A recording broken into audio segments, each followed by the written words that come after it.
Ladies and gentlemen, we are back. It is week 15 in the NFL football season, which means it's episode 15 here on the No Punt Intended podcast here on Entertainment Buddha. Be sure to check us out online at www.entertainmentbuddha.com, where we make you a better geek one post at a time. With me, as always, is the number nerd himself, Mr. Justin Ludwig. Yes, the very same guy that spent most of Sunday morning reconfiguring his fantasy football lineup in one of his leagues because he had just a glimmer of hope to make the playoffs. I didn't make the playoffs. Just a slight almost there, but not quite. I had to win and had to have one other thing go my way, and that one other thing did not go my way. But did you win? Yeah. What was the other thing? I needed somebody to lose. They didn't lose. Gotcha. They were also playing a team that wasn't very good, so the odds were long. And that's like the real NFL. That's going to happen here in the next couple of weeks. Yeah, the odds were long, just like picking a 5-team reverse teaser. But out of that poo platter comes a silver lining. Every poo platter has its silver lining, and that is I learned what a reverse teaser is. There you go. So now that's going to be my new obsession for the next 3 weeks is figuring out the reverse teaser. They're tough. We'll talk about them. I've already done a cursory look at some history of reverse teases. All right. They certainly do pay off when they hit. That's for sure. Oh, for those of you who don't know, which, a week ago included myself, a reverse teaser is the opposite of a teaser where you make it 6 points more difficult for a team instead of gifting them 6 points in their favor. Like, for example, Baltimore were 6.5 point underdogs to Miami. A reverse teaser made them 6.5 point favorites. And that helped me win my 3-team reverse teaser last week. So I'm pretty happy with that. Yeah. And I'm pretty happy at the fact that some bakeries will give you 200 to 1 on a 5-team reverse teaser. So you can be swimming in holiday cookies if you play your cards right. Gonna need a lot of milk for that. All right. Let's see. Some news here this week. What did I have? I had something written down. I don't know where it went. What was it? Did you write it in invisible ink? No. There were a couple things. One was the Browns named Johnny Manziel starter for Sunday. That's interesting. We know that as of recording of this podcast. And Cam Newton has 2 back fractures following a car crash today. So my guess would be, I think Derek Anderson's the backup. Well, that's not for sure. From what I had seen, he has 2 transverse process fractures, which is the same. Oh, transverse. Yeah. You were thinking of something other one. All right. I was thinking of proverse. Exactly. Well, I didn't know that. My formal training is pediatrics, but anyway, it's the same injury Tony Romo had. He only sat out 1 game, and it's possible he could miss some action, but right now he's questionable. So I would assume that perhaps Derek Anderson might play. Yeah. So it's just a matter of, really they're still kind of in the hunt here in that terrible division. So I guess if Cam's feeling up to it and they trust the doctors enough that give him the okay to play, they'll probably put him in. But if it's anything less than that, I'm sure we'll be seeing Derek Anderson. Yes, those Panthers are a half game out with their 4-8-1. Yeah, I was trying to think of an appropriate adjective, but I can't be bothered. Anyway, stick to the numbers. I know. All right, so yeah, just a couple quick news, please. I can't talk. Couple quick news stories there. Do you have something for us this week? We did some odds guessing last week. Are you gonna surprise me with another game? Well, I thought about it. Unfortunately, they've one of our sports books that we rely on only has odds posted for 5 of the 8 divisions. Unfortunately, they do not have any posted for the AFC West, which I think is still an action-heavy division. Yes. Mm-hmm. The things that are of note in the AFC North, everyone is now plus money. So last week, the Cincinnati Bengals were the favorite. They were minus 175. There are now 3 teams that are plus 175, and the Cleveland Browns are plus 2,500. So you would be favorable odds for anyone in the AFC North right now. Any other movers? The Green Bay Packers improved to a minus 1,000. The Seahawks improved to minus 250. The Cardinals are plus 170. And the Eagles went from a minus 400 to a minus 200, which is interesting. Mm-hmm. Yeah, that loss against Seattle wasn't too much fun to watch. What are the Cowboys? Plus 150. So if you roll the dice, we'll figure this one out. Roll the dice on, say, Dallas, Arizona, and I don't know, I'm spitballing, Pittsburgh. You get 5.82 to 1 on your cookies. So the Cowboys, the Cardinals, and essentially anybody in the AFC North. Just pick one. What if you pick the Browns? If you pick the Browns, if you do Cowboys, Cardinals, and Browns, you get... That's not right. My browser's not reloading. Refresh. I don't know. You get something favorable. It's not what it's telling me. That doesn't make sense. Well, and I guess that all depends on whether you think Johnny Manziel can lead them to the promised land. Just be fun to watch. Wow! You get 174 to 1. So if I bet one cookie. Yeah. On the off chance. All right. Where's my pen? Yeah, write this down. Not with invisible ink. I need a piece of paper. Browns are... I never had paper when I need it. What are they? 1.5, half, 1, or 3 to play?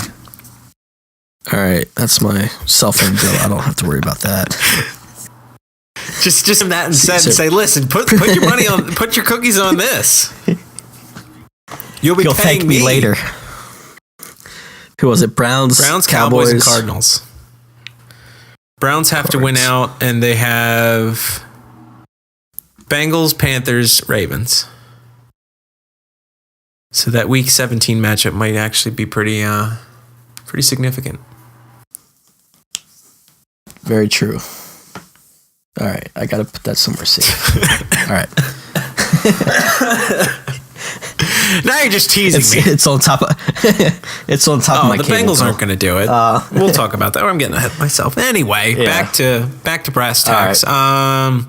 I trounced you last week. I went 10-5-1. You went 6-9-1. We tied on the Vikings Jets because as of our discussion, it was Minnesota laying 6 points. They won by 6 in overtime. Where we disagreed, right. St. Louis won heftily. You picked Washington. I picked St. Louis. I took that one. I benefited from Carolina and beating New Orleans because of the double digit. They won pretty handily. That would have been a great reverse teaser candidate. But we'll get there. I told you I've already done some homework on it. You benefited from Detroit winning by 17. I took Tampa. Buffalo covered the double-digit spread versus Denver. You took Denver. Oakland won. Yeah, because that stupid touchdown at the end, and the refs were fist bumping. Hey, that's why they play 60. All right. It's 60, right? Yeah. Yeah. There's collusion with the refs. I was thinking metric, like a London game. I'm not going to get into conspiracies, but let's move on. Not go down that rabbit hole. Oakland won, so that's that. New England did cover. You took San Diego. The favorites were 4-11-1, so a good week for underdogs. aka reverse teasers. And the home team was 11-5, and that should be 11-4-1. Cortana was 9-7, not a good week. ELO was 12-4. So as I was saying, it's always every team has a result against the spread. Every team, and including both teams in the same game, can cover a teaser, but not every game has somebody that is eligible for or could cover the reverse teaser. Last week, there were 9 such teams. The week before, there were 10 such teams. So it seems as though about 2/3 of games have a team that covers the reverse teaser. Something to keep in mind. I don't even want to know the odds on a 10-team teaser. I don't even want to know. Be a millionaire. Now I kind of want to know. I am looking up. All right. We'll just keep jibber jabbing as them.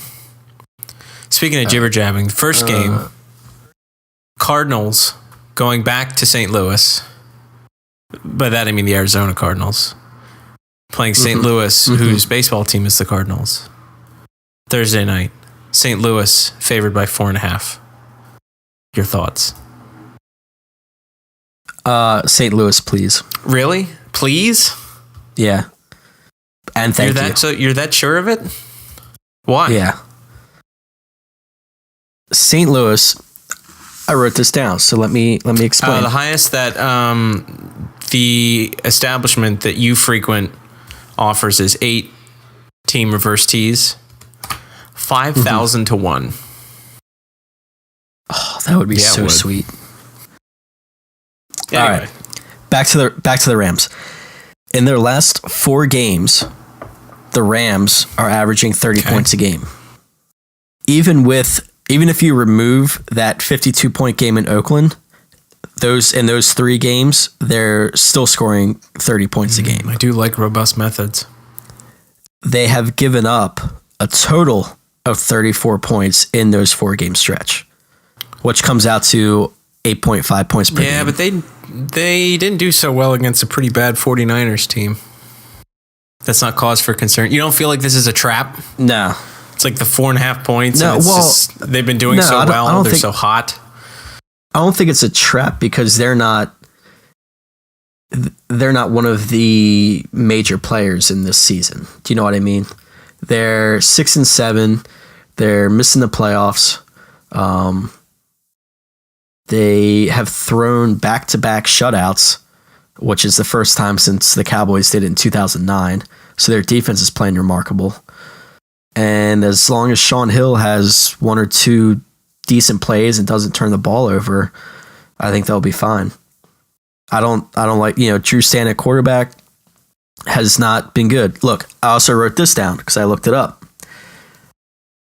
Since Carson Palmer's injury, Arizona has averaged 10 points per game and have given up 13 points per game. They're averaging a loss.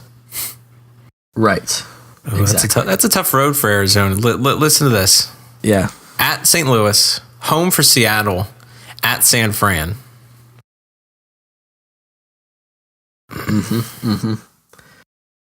I just don't think. I just don't think the Cardinals have. Let's see, what are they? They're 7-0 at home, but they're playing in St. Louis with, again, Drew Stanton as a quarterback. Who, when he first came in, we thought, they might be okay. But then their defense got banged up, and they're not performing well. They got some injury problems. Larry Fitzgerald currently is questionable. And their defense is 27th against the pass, so that's not very reassuring either. And the Rams special team has been great this year. Tavon Austin's always a threat to return a kick. I guess. So who are you taking? I'm going to take Arizona. This just sounds like a trap. I'm not completely unsold on Arizona, even though they are banged up, even though they are using Drew Stanton as their signal caller. Their defense is tough, even though they're kind of beaten up. But okay, again, I'm not unsold on them. Yeah, I just think the way the Rams defense has been playing is they'll get to Drew Stanton. They're not going to make it easy for him. That's fair. Speaking of easy, Pittsburgh at Atlanta. Pittsburgh's -2.5. Is this a trap game? I don't know. See, it's weird because the last game was essentially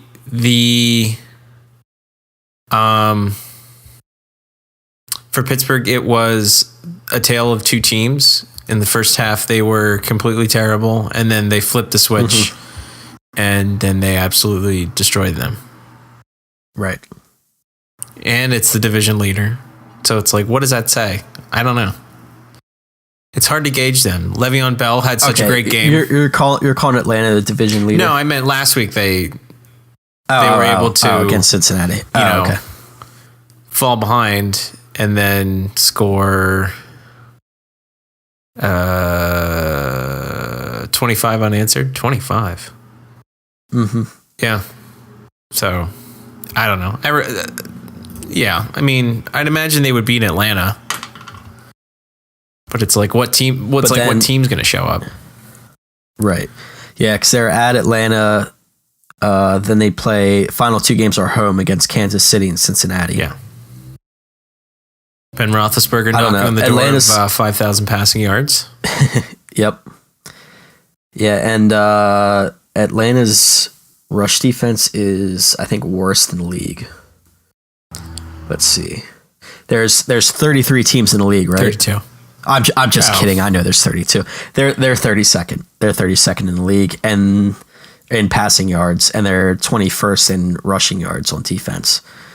And with the Steelers, you have Le'Veon Bell, who has joined Walter Payton as the only player in history with 200 plus yards from scrimmage in 3 consecutive games. Wow. Which seems weird considering, like, that means Barry Sanders never did that. That means Emmitt Smith never did that. That means Adrian Peterson never did that. It's one of those stats that I had to read over again to make sure I was reading it correctly. Well, different time, I guess. Yeah, still. I mean, 200 yards from scrimmage for 3 consecutive weeks is obviously a big deal. But I thought with some of the running backs that, especially the way the teams ran the ball, back in the 90s, you think it might have happened previously. But as far as the Steelers, they've been scoring about 33 points in the last 3 weeks, at 33 points per game. And Atlanta's been giving up about that same amount. So you know what that makes this a great candidate for? A tie? No. A reverse tease. Reverse tease. Yeah. I mean, a tease itself. Well, a reverse tease in. Let's see. What are the Steelers? They're giving 2.5. So you bump them. You bump it to 8.5. Oh yes, absolutely. Where's that Verizon bill? I've given you so much valuable information. How dare you charge me for a cell phone? How dare you? Pittsburgh. Reverse. Check. Okay. All right. Speaking of a reverse teaser, I wouldn't be super shy about including this next game on as well. Wait. Are you taking Pittsburgh? Yeah, I'm taking Pittsburgh. Okay. All right. Go on. When the Washington professional football team invades the Meadowlands, where the football Giants are favored by 7. You would take the Giants, or would you take the Redskins? I'd take the Giants. At -13? Yeah. They won. In reverse? Let's see. I mean, it's... But this is your Pittsburgh dilemma. Which team's going to show up? There's that. Because it's getting to the part of the season where some teams are probably going to start, tanking. Yeah, there's that. Let's see. Washington professional football team. There's a lot of 2-win teams, so it doesn't seem like they're lined up for a best pick. New York. Well, at least with Washington has what, 3 wins? They got 3. Yeah. So if 1, they 2, 3.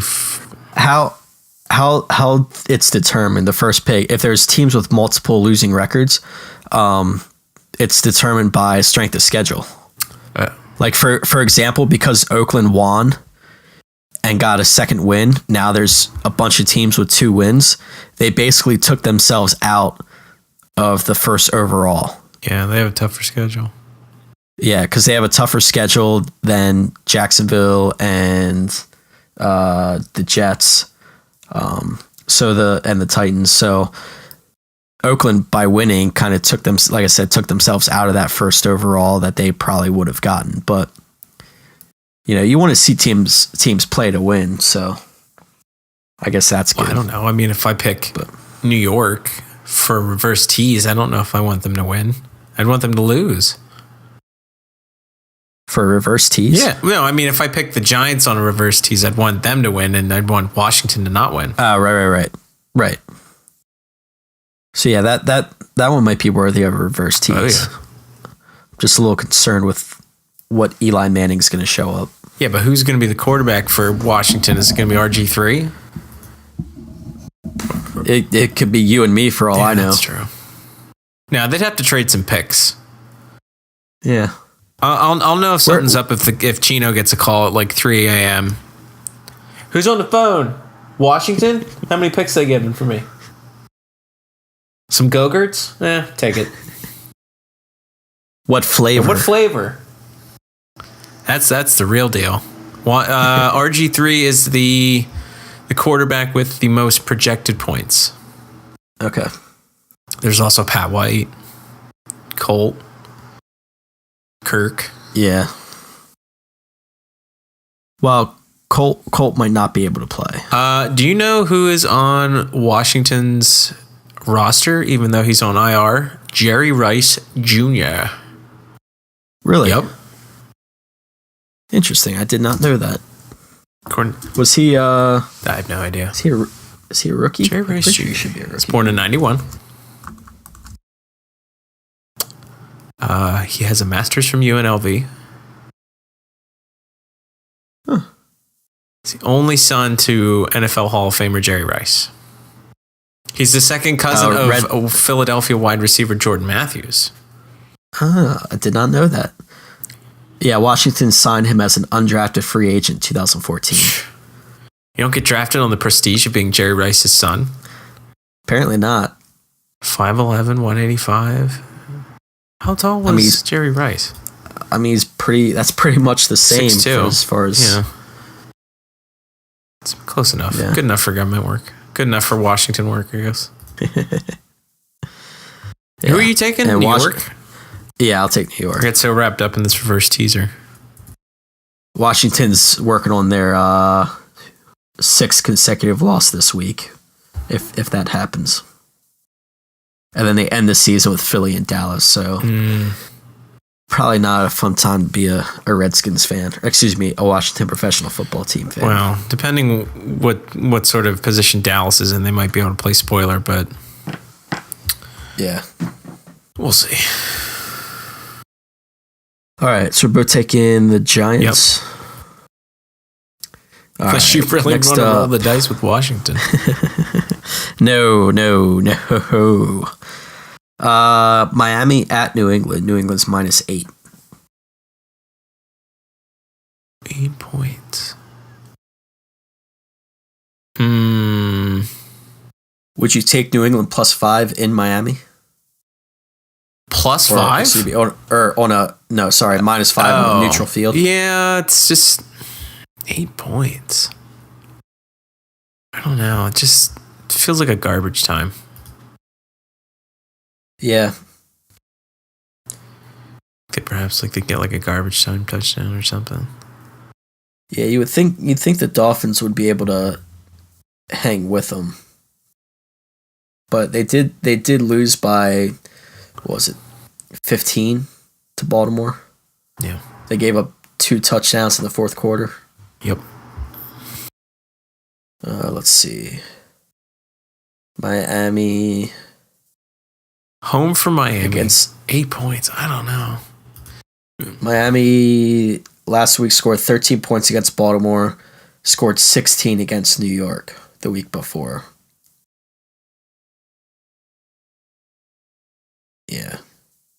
I don't know. I think I'm going to take New England.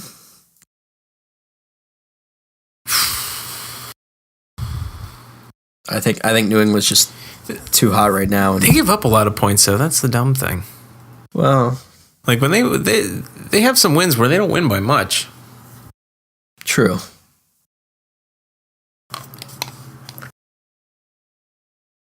Yeah, I'll go with New England. Why not? All right. I mean, I'm not favoring.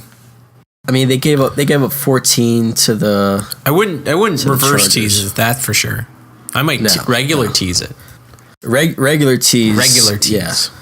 Regular tease. I would not reverse tease. Let's see. I mean, their last 3 games, Patriots gave up 9 to Detroit, 26 in the loss to Green Bay, and then 14 to San Diego. Yeah, that San Diego game was a little too close. A little too close. A little too close. Not close enough for me, unfortunately. All right, so we're both taking New England. Mm-hmm. Okay. Next up, Oakland at Kansas City. Kansas City minus 10.5. Oh, Oakland, absolutely. Yeah. That's too high. It is way too high. Oakland won last week. They beat San Fran. And as you said, if their strength of schedule has pushed them out of the contention for the best pick, why not just, play for fun? Yeah. Play for the jobs. Yeah. At least the coaches. Plus, they could play spoiler. Where's Kansas City right now? Yeah, Kansas City's. They're kind of hovering around there. Yeah, but they're behind San Diego for a wild card. So Kansas City kind of needs this. They've got. Well, yeah, especially when Kansas City lost to the Cardinals last week. Oh yeah, they've got home for Oakland, then they travel to Pittsburgh, and then home for San Diego. So odds are that Week 17 against San Diego will probably be an important one. Yeah. I mean, but Alex Smith has still yet to throw a touchdown to a wide receiver. That's Kansas City's problem. I know.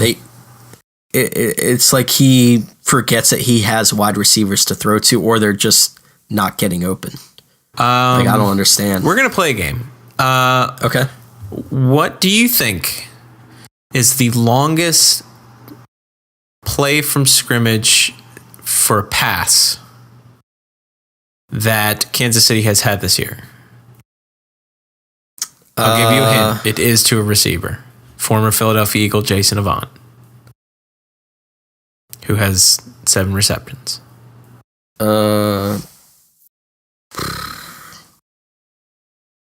35 yards. Close. 41. I was going to say 43. 41 yards. In contrast, a pass-heavy team like, say, the Denver Broncos have a long play from scrimmage for a pass of 86. More than twice. Yeah. And the Steelers had one for like 99 or something last week. Let me pick a bad team and see what else. Yeah. I'm going to pick a bad team and see what their longest play. No. Washington. They have a pretty bad quarterback situation. But they still have Deshaun Jackson. I know. 81. I was going to say, I think he had like an 80-yard touchdown. Other than him, Pierre Garçon had a 70-yarder. Niles Paul had a 50-yarder. The tight end had a 50-yarder. Yeah. Yeah, it's just not a good situation for Kansas City. Somehow they've managed to win despite their poor receiving play. But Alex Smith just doesn't... It seems like there's no plays where he throws the ball 20 yards downfield. Yeah. They're all 8, 10, 12-yard passes. Yep. Or screens. Derek Carr last week, 22 of 28 for 254. I don't know. Yeah, proving to be I think, somewhat adequate, I guess. Yeah, I think Oakland's kind of starting to get some chemistry going. Right the ship. Yeah. Way too late. Well, and now they're out of that first playoffs or first draft pick spot. So, like you said, they might as well see what they can do the rest of the year. They've already shocked Kansas City in that trap game that I got trapped. Yeah, we both did. What do you reverse tease this down to? A 4. I don't like that. No. Tease it up though. Regular tease it maybe. I don't know. This I feel like this is a trap. Trap of a trap. So you're taking Oakland? Mm-hmm. All right. Me too. Speaking of teasers, next game, I don't know. I feel all right about. Houston travels to fellow AFC South team Indianapolis, where the Colts are favored by 7 points. Colts are favored by 7 points. Mm-hmm. I still don't know. They just haven't been playing great. They can't run the ball. No. They are first in passing, so that's good. Which is nice. They've already beat Houston 33-28. Yeah. Way back in week 6. Yeah, but if math serves me right, that's less than 7. I guess. Yeah. I'm gonna take Houston. Really? See, I was thinking about, putting some cookies on Indianapolis, but you're going the exact opposite way. Why? You feel like Fitzpatrick's found his groove or something? I think they found something. I feel like Andrew Luck and the Colts are kind of. I mean, they barely beat the Browns, even though Hoyer had a terrible game. I don't know. They just didn't look good last week, so I don't know. Well, here. Hold on. Try this on precise. Andre Johnson is day-to-day with a concussion. Do you still have the same pick? Yeah. Okay. He hasn't been the player this year that he was in the past. No, you're right. That's been handed over to DeAndre Hopkins. Well, according to ESPN Fantasy, they're in standard scoring. Their kicker, Randy Bullock, is projected to score more points than Ryan Fitzpatrick. So there's that. Just saying. I do like Andrew Luck though. The leading. I don't know. I just feel like the Texans are going to put up a fight in this game. That's their leading rusher. Who? I'm trying to. I was looking at Indianapolis's running back core. Yeah, Trent Richardson for 475 yards. Well, he isn't the one that's getting the projection of the bulk of the carries. It's Daniel Heron. Oh, right. That's right. I forgot they were starting to use or him. Dan, depending on which website you're using. His nickname is Boom. All right, I like that. Boom Heron. Yep. Heron. There's no pronunciation key on Football Reference.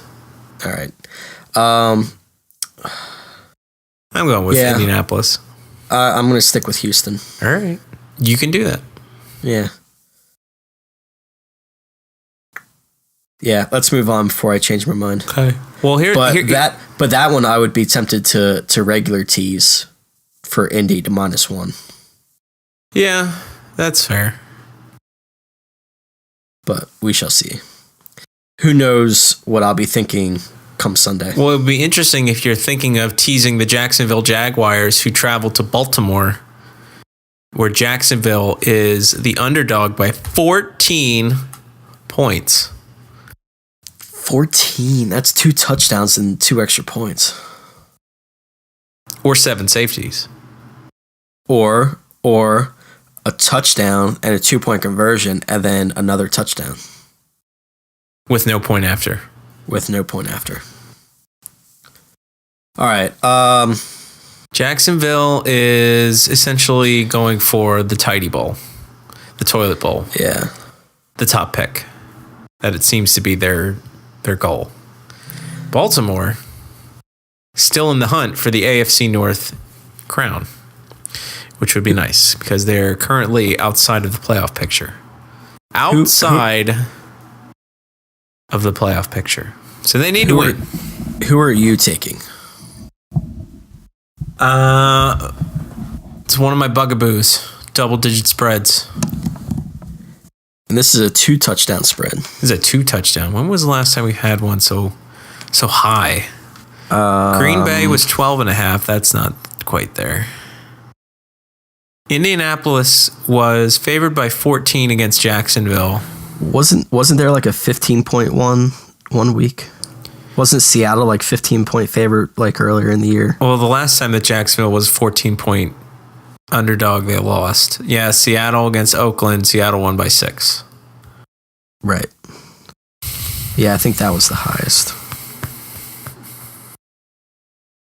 I don't 14. Know. Like I understand your double-digit bugaboo on this one, but it's just a general rule. It doesn't always have to apply. I've gone against my own rule before. I did it last week with Denver. Who else did I do? There was like 1 week where I went against it a couple times. Mm-hmm. You know, I'm crazy like that. Well, yeah, it's just high. I want to take Baltimore, but I don't know if I can with 14. I'm gonna take Jacksonville. I think it's a smart choice. I think that's a smart choice. High. Does a smart choice reflect your choice? Of course. That's why it's a smart choice. Okay. Let's see. Denard Robinson last week for Jacksonville had 10 carries for 30 yards.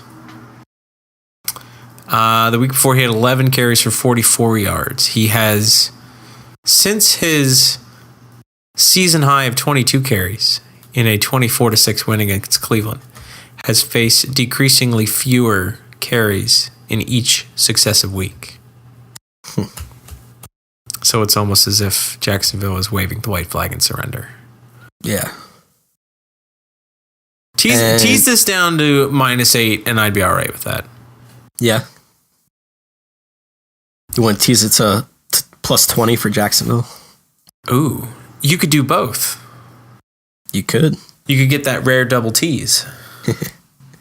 Well, apparently the general betting public is going for Baltimore on this one. Roughly, according to sportsinsights.com, right now, approximately 56% out of the 5 casinos they poll are going for Baltimore. That's interesting. Now their lines, actually no, their lines are current or are the same. It started out at 13.5. Now it's up to 14. Speaking of the double tease, a game such as last week's matchup of the Patriots at the Chargers, if you would have teased both teams, you would have won both. So it does happen. It does happen.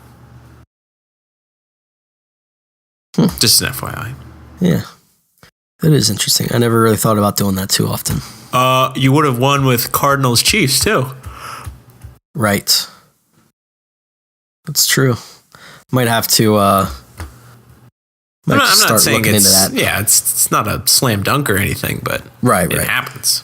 Just a little way to hedge, perhaps. Not a slam dunk for the Packers going into Buffalo, where the Packers are favored by 6. But I feel like the Packers will be all right. That's why I took them. So I took the Packers. I'll take the Packers as well. That's cool. Although I do get a little concerned, because normally when the general public is overwhelmingly favoriting a team, it usually doesn't always work out to that. The royal we. Right. And in this case, Green Bay is currently a 79% betting favorite. 79%. Huh. But it's going to be hard for... I mean, Buffalo's defense is really good, but I don't know that they'll be able to score many points. Yeah, they still got Kyle Orton. Yeah. Plus, it doesn't matter about the weather because it's Green Bay, so they know this ain't their first rodeo. Right. They're familiar. We've met. Yeah. So you're going with Green Bay, right? Yes, I am. But your consensus is that the betting public is going to jinx them. Yes.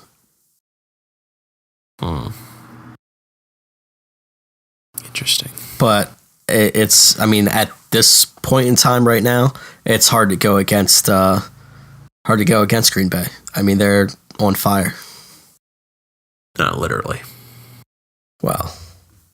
We'll try this on for size. There are other 3 games against the AFC East. They beat the Jets by 7. They beat the Dolphins by 3. They beat the Pats by 5. And I guess 6 seems fair. Yeah. Yeah. And the Bills, I think the Bills defense is probably the best overall in that AFC. Packers also haven't lost since week 8, right before their bye. Right. And they were trounced by New Orleans, of which is, of questionable quality, as we've seen. Yeah. Yeah, I don't know if we can really call this a trap game because next week they're playing Tampa Bay, so that's not exactly a game they're looking over Buffalo for. Yeah. Yeah, they have Buffalo, Tampa, Detroit to finish out the season. They could finish on an 8-game win streak. Yeah, but you don't want to do that. You don't want to go into the postseason that hot. All right, so which one do they lose week 7? Do they have everything wrapped up by week 17 and they put in Matt Flynn and the backups against Detroit? No, the more fun scenario is they drop against Tampa Bay, and then Detroit has a glimmer of hope to take the division. All right, title. well, I'm going to remind you of this next week, and you have to pick Tampa Bay if Green Bay wins this week. Sure, I will. I mean, I'm not saying it's gonna happen. I'm saying that would be the more fun scenario. But I will I will roll the dice on Tampa. Why not? All right. Well, we'll see if Green Bay can hold out against Buffalo this week. Yeah, it's an if bet. Speaking of Tampa. Yes, speaking of Tampa. And speaking of, they're traveling to Carolina where the Panthers are, as of, before. Carolina's a 6-point favorite. Even with the news of Cam Newton. That's updated. Carolina's still a 6-point favorite. I think so. Thinking isn't knowing. Yeah, I'll check.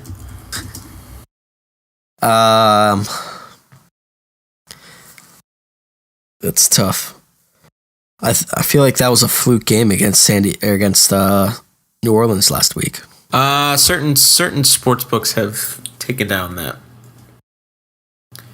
Oh, so they don't have any spread right now on some of them? I mean, they took it down.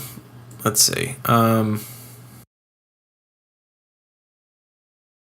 Yeah, I guess it's gonna depend on it's gonna depend on Cam. Yeah. All right. Well, we'll assume it's 6. Just assume it's 6. We'll assume it's 6 since that's what I have written here in Excel. Well, I put that in Excel. Well, you sent it to me, so I know. So I have it here in Excel. I'm gonna take Tampa. I was thinking the same thing. And I might take Tampa even if Cam Newton was healthy. I was also thinking the same thing. Okay. You could reverse tease that down to nothing, or you could tease it up to 12. I would honestly take both of them. Of course, I'm assuming that Tampa's going to win outright anyway. Right. So, yeah, I think they can win that game outright. I don't see Carolina putting up 41 again. No. That was just weird. I did not see that coming at all. Not at all. All right, so both taking Tampa. Check. Okay. Write that down. Write that down. Let's see. Tampa Panthers. All right. Next up, Cincinnati at Cleveland. Cincinnati is -1. Even with Johnny Football. The Battle of Ohio. Does Cincinnati keep slipping? Does Johnny Manziel take control? That is. I mean, you feel like he's had. I mean, he's been basically preparing all season. We haven't really seen a lot of him. We know he can scamper. You know, he had that touchdown run a couple weeks ago, but we haven't seen him in a full game to see what exactly he can do. I don't know. I kind of like Cleveland on this one. See, the funny thing is going to be if Manziel comes out guns blazing, and then everyone says, "Well, why didn't you start him earlier, you dummies?" Right. That's what you think would happen. Or it could be a Kirk Cousins scenario where he comes out and plays really well for a game or two and then just starts playing terrible. See, the nice thing for him is that he has Josh Gordon back. Right. And Josh Gordon got targeted like only a couple times last week. It wasn't a good game for him. Well, it wasn't a good game for Hoyer either. Well, probably because he wasn't targeting Josh Gordon enough. Association is not causation, but I'm going to assume that Brian Hoyer caused that because he is the quarterback. I would think so. In this case. I am taking Cincinnati, but I'm somewhat dubious of this -1 line. This would be a good reverse if you like Cleveland like I do. Ooh. I would probably put this on my give me the paper. So you like Cleveland? I do. I'm gonna take a chance on Johnny Football. Well, they already won earlier. Right. Yeah, that game where Dalton had like a .032 quarterback rating. Mm-hmm. Or whatever. Yeah, that's an approximation. I don't have the exact number in front of me, but yeah. Yeah, they crushed them. This one is in Cleveland. Bengals can only prepare so much for Manziel. Mm-hmm. It's not like they can study him all year like they could Hoyer. You know what he is? He's a wild card. Wild card. He is. Like I said, he might come out guns blazing because they're still in a position to make the playoffs. You know who else comes out guns blazing? Wild card. That game should be fun to watch. That should be one of the close TV games, right? Yeah, I'm hoping so. The next one, I'm hoping is not even on the screen. I hope is behind the pillar. I hope they don't waste TV space with this next game. Well, before we get to that, you'll notice that we've just gone through all the 1 o'clocks. Yes, we did. And now it's the age-old tradition, the 15 weeks old tradition of selecting your favorite. Let's see. Kind of like Miami, New England. Yeah, it's got a lot going for it. It does. Although I think Miami is basically out of the playoffs with the loss they had to Baltimore. I think. Or can they? I guess they can still kind of make it, but chances are slim. Where are they in the playoff picture? Yeah. They are in a cornucopia of 7 and 6 teams. Right.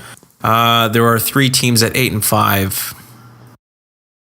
So 2 of those 8 and 5 teams already have the wild cards locked up, but there are 3 games left. Okay. But they are out of contention for the division championship. Right. Yeah, and I forgot to mention this. This is the 12th season in a row that the Patriots have hit the 10-win mark. 12 years in a row that they've had 10 wins or more. But I'm pretty sure of this fact. Let me just check real quick. They have not made the playoffs in all 12 of those. True story. There was the one season I think they were 11 and 5 and missed the playoffs. Mm-hmm. The only season that they had Matt Castle is right. Their signal, a majority of the time, is their signal caller. Yeah, and then he played really well because he's in a great system there in New England, and then gets a huge contract with Kansas City, and now he's backing up Teddy Bridgewater. I've seen it 100 times. Yeah, so that game or the Bengals-Browns game may be my top two. Bengals-Browns will be fun. Yeah. One because of Johnny Manziel, obviously, but also two, that's such a tight division.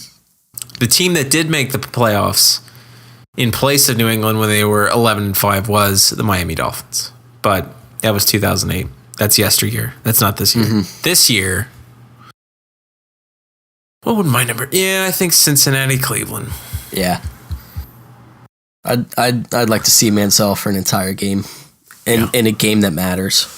In a game that matters, you're right. Yeah. Even though Cleveland is plus 25 hundo.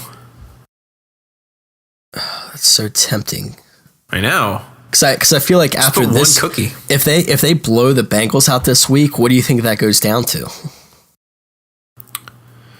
That'll make the Bengals 8-5-1. That'll make the Browns 8-6. What happens to the other two? If the Steelers win, they'll be 9, so they'll still be winning. Yeah, but Cleveland will be one behind them.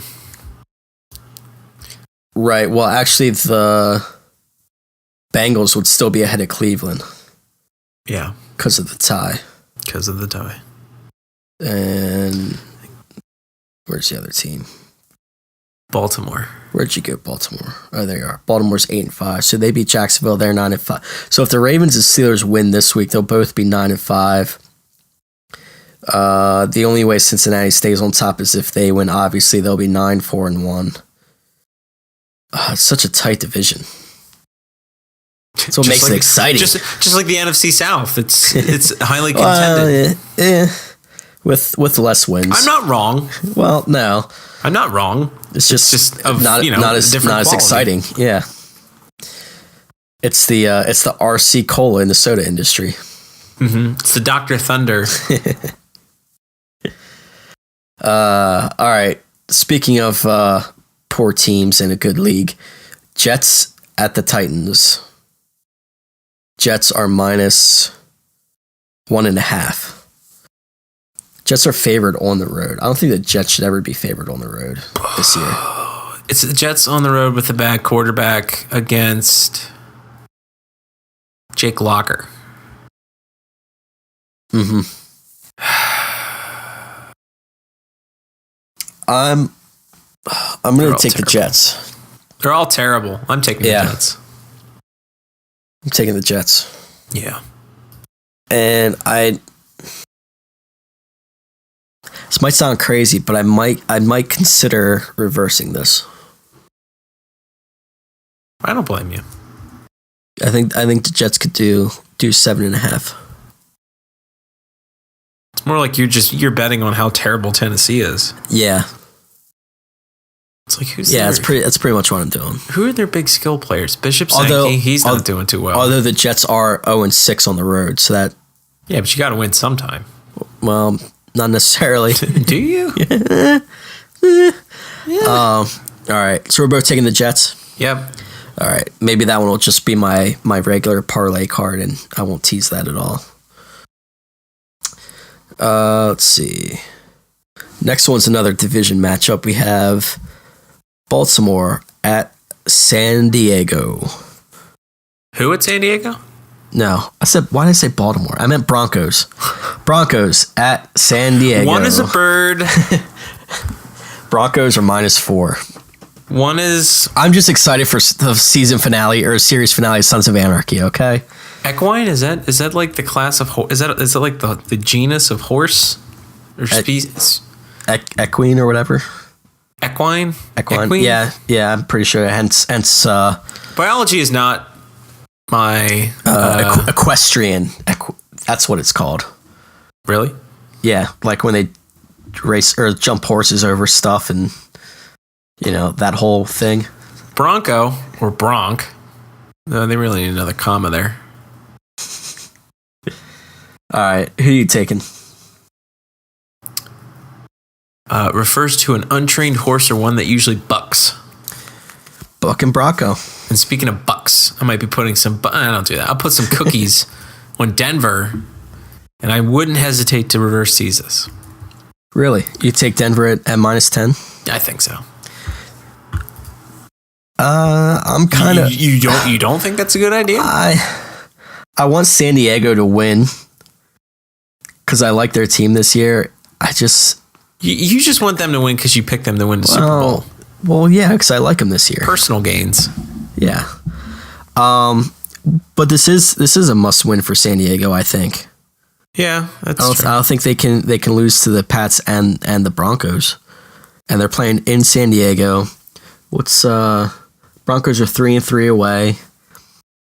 I mean, if they shut down Peyton Manning didn't throw a touchdown pass last week for the first time in 51 games. Yeah, exactly. You know what that means. I know. It means he's going to come out gunning with that rubber arm of his.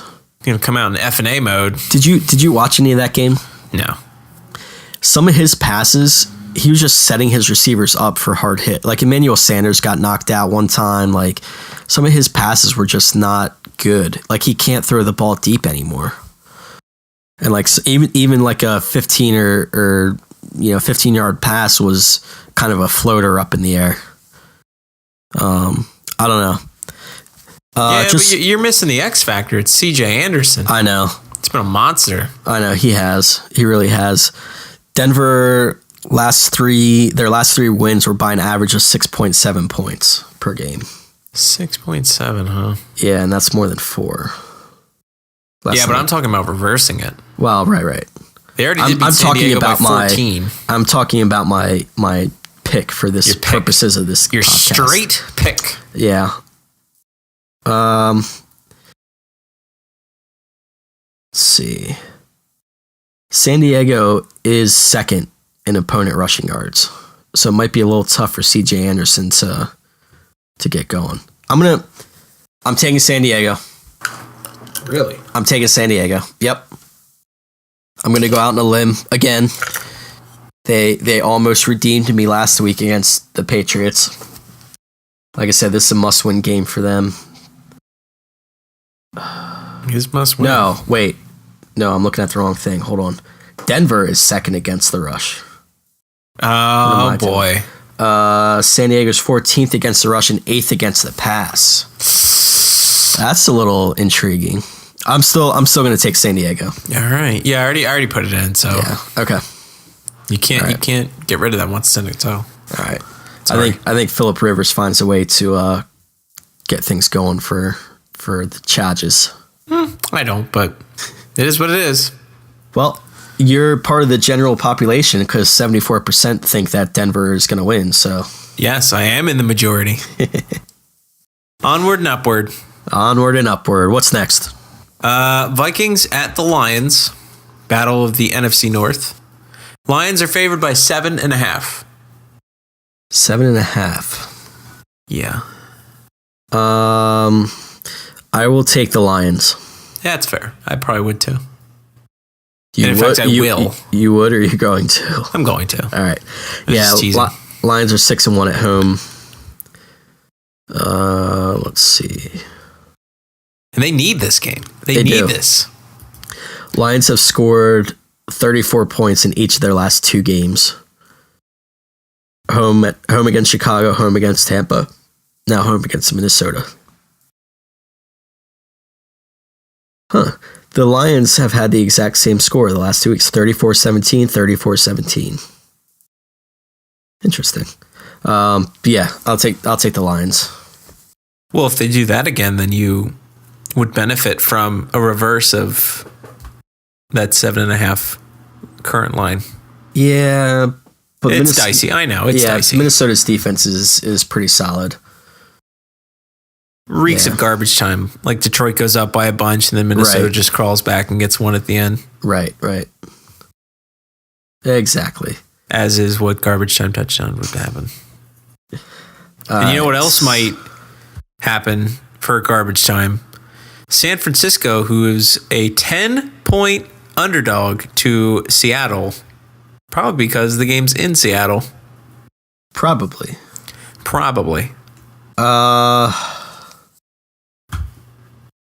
Seattle needs this, which is a Another reason why I'm taking Seattle, even though it's a 10-point line. Even though it's a bugaboo. Yeah. San Fran sucks right now. They do. They really do. Seattle needs this if they're going to hope to edge Arizona for the NFC West. Yeah, I'm gonna take Seattle. That's fair. Their defense held the Eagles to like 140 total yards last week. Plus, it's Kaepernick. And Kaepernick's been shaky. Yeah, he's been very shaky. I mean, not that it's all his fault, but there's a big part of it is his poor play. Yeah. I'm not that 10 points. I'm not too concerned about. You know what I am concerned about? Frank Gore in Seattle. Frank Gore hasn't eclipsed 100 rushing yards since week 5. So you're saying he's due? No. I'm saying I think he's going to continue this bad trend. Okay. He's only gotten up. Well, to be fair, he's been splitting a lot of carries with Carlos Hyde too. Yeah, that's true. But even still, the carries he does get, whatever. Let's see. Week 12, 2.77 yards a carry. Week 13, 2.8 yards a carry. Yeah. Last week he did a little better with 5.3, but. Well, and he was never really one to have a high yards per carry number because he just bruises his way through the middle. You know, every once in a while he breaks free, but he's kind of better on short yardage stuff. But I don't know. I still think a down year for him. Yeah, and that Seahawks defense has really stepped up the last few weeks. They've let's see. They held the Eagles to 14. They held San Fran to 3. They held Arizona to 3. So, I mean, the last 3 weeks, even though their offense isn't scoring a ton of points, they've been able to hold the opposition, keep them out of the end zone fairly frequently. So, yeah, I feel comfortable taking Seattle. But are you comfortable in making a decision for the Sunday night game? The second entry in the yearly series. Yeah. Of Dallas against Philadelphia. And winner of this is first in the division. So Philadelphia's favored by 3.5. Mm-hmm. So essentially, they're saying that on a neutral field, Philadelphia is a half-point favorite. Right. I think that helped because that helps the Eagles that they beat Dallas in Dallas on Thanksgiving. I don't. I think it's the opposite. I think it just pisses off Dallas. And DeMarco is going to come in here. He will have guns blazing. He's going to run all over him. You think so? I think so. The Eagles, as good as Dallas's offensive line has been this year, the Eagles were able to battle that really, really well. Let's see. And against Marshawn Lynch, the Eagles, he had 23 carries for 86 yards. So the Eagles were, held him in check pretty well. I don't know. I feel comfortable taking the Eagles. I think if their defense plays the way they did in Dallas, let's see. DeMarco against the Eagles had 20 carries for 73 yards and a touchdown. Yeah. I think the Eagles can play like they did in Dallas. I think they have this game. I'll take the Eagles at -3.5. Well, I'm taking Dallas plus 3.5, and I wouldn't be one to shy away from reverse tees.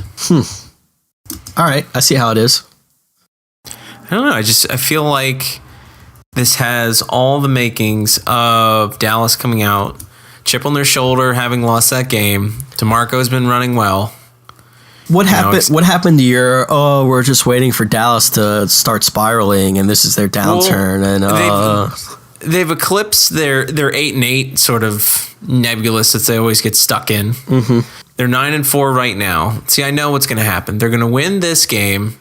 Then they've got Indianapolis and Washington to finish this out. What will probably happen is it'll come down to the last week. They need to beat Washington to get the division crown. What they need, they would probably need See, they would probably have to play for their playoff berth week 17 against Washington, and then Washington will probably win. That's what's going to happen.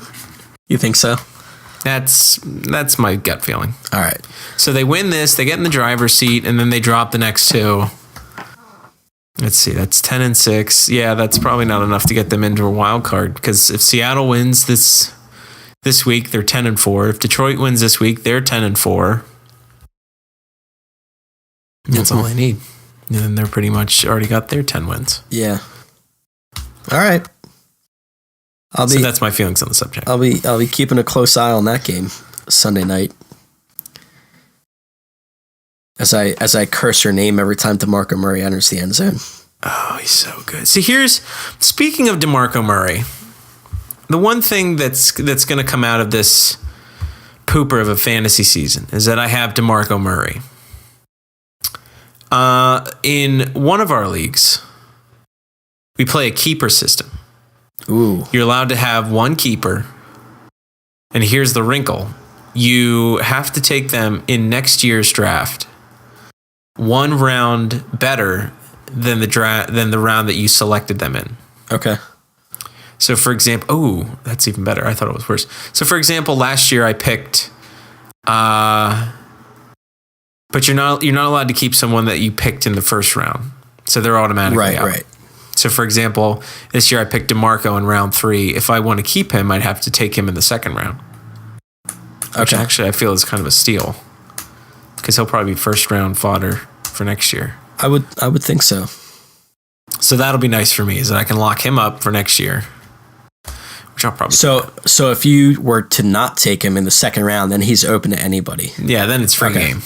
But I like that. For me specifically, if I want to keep him, it's like I think in an auction draft, if you want to keep a player, you have to pay whatever you paid for that player plus some.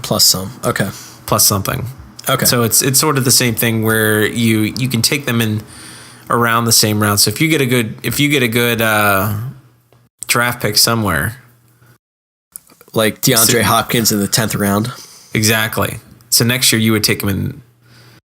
What's our stipulation? I think it's you have to take them no later than the 8th round or something. Okay. For your keeper. So even still. Yeah. I like that little wrinkle.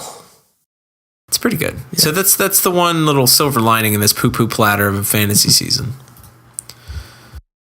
Because every poo-poo platter has a silver lining. You gonna get DeMarco Murray jersey for next year's draft? No, because then probably something stupid will happen next year. I don't want to jinx it. DeMarco Murray released by the Cowboys. Justin left holding his Dallas Cowboys DeMarco Murray jersey. All right. How about this last game here? We got the Saints at the Bears. Saints are -3. What a bad Monday night game. It is. Can we flex this out for something? I wish. I assume when they made the schedule, they probably thought this game would be, obviously they thought Saints and Bears would be better than 5 and 8. So this Monday night game is a battle of two 5-8 teams, one of which is a bottom dweller in the NFC North, one of which is the current king of the mountain in the NFC South. Location. I guess. Yeah. Saints? Question mark? You're taking the Saints? Saints. I'm going to take the Bears. Ooh, why? Just for something different. Okay. No, yeah, I'm taking the Bears, but I don't know. Gut feeling? Saints are, yeah. You like Forte? You like that this will be Chicago Monday night? Maybe a little cold. I mean, not that the cold weather affected the Saints in Pittsburgh, but I don't know. Although the Saints do need to win after last week's loss. Actually, no, they probably don't really need to win, do they? No, they don't care. They don't have to. You can go 0-16 and still make the playoffs in the NFC South. Yeah. Yeah, I don't know. It's just something. What's the opposite of like a Thunderdome, where it's like everything's so bad that anything happens? Blunderdome? Sure. Ooh, I like that. Yeah, I just thought of that. I don't know. a home game like this, the home team's getting 3 points. I'll take the home team. No, the home team. Oh, they're getting 3 points. Right. Bears are the underdog. My right, home. Your left. Right. My mistake. Yes. So you're betting against New Orleans wide receiver Nick Toon? Yes. Should I not? I don't know. I like his name, Nick Toon. Sounds like he should be on like Nickelodeon. I know. That's what I mean. And it's Toon. Right. It's not tune like a musical tune. It's tune like a cartoon. Yeah. Or Nicktoon, which is his name, Nicktoon. Good night, everybody. Make sure to tip servers. Another week. 15 down. 2 more to go, plus playoffs. Or if this was 93, we'd have 3 weeks to go. But it's not. It's 2014. Thankfully. I wouldn't go thankfully. Well, what was the night? I was looking for this website earlier and I couldn't remember what it was, but I found it now. This teamrankings.com where it lists teams and how they performed this year against the spread and such. Home team as underdog. Let's see. Home team as underdog. Chicago is 0-2. I think when they're the favorite, that's when I always bet against them. Right. But as a home underdog, they're 0-2 this year. Oh, well, there you go. So, reason should be that I should not pick the Bears, but I'm gonna pick them anyway. Oh, I'm gonna pick them anyway. Well, shame on you. Let's see. The Saints as away favorites are 1-3. All right. Not numbers I'm overly concerned with, but I'm gonna stick with the Bears. Duh, Bears. You could do that. That's fair. Okay. It's your choice. All right, so that's it for our picks this week. Lud, what do you have coming up this week on Entertainment Buddha? Comics Roundup, Wednesday, Access number 7. You're excited for that. I'm excited for that. What else was coming out? Thor number 3. I'm pretty jazzed about that.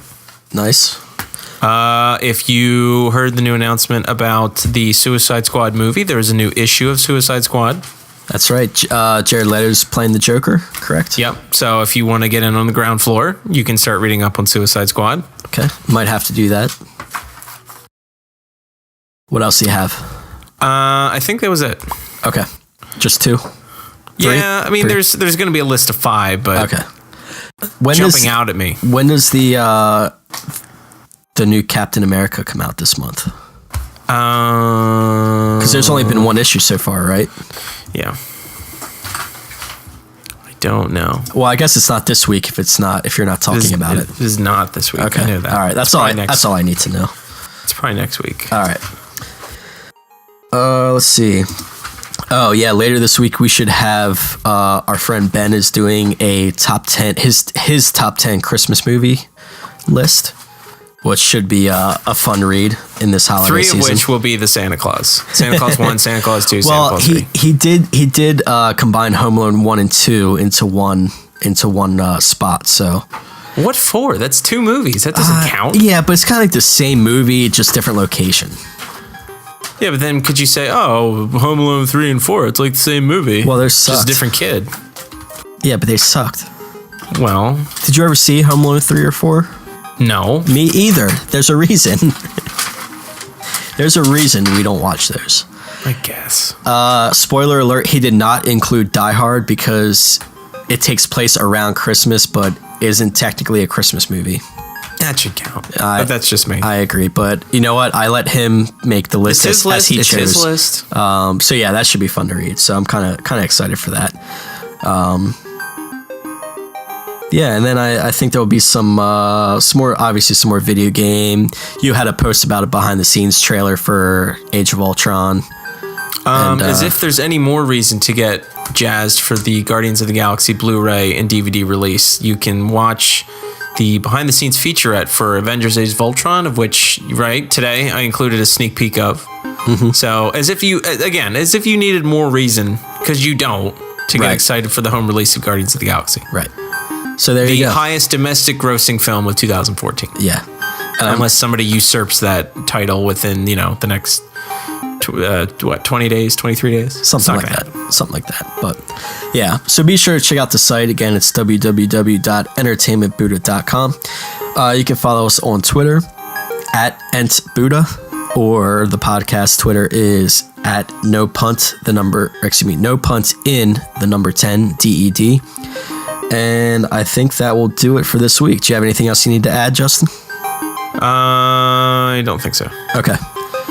You want to take us out? Do you want to do it? No, I'll do it. Shut it down. Just shut it down. There it is. We're done. Shut it down. We're done.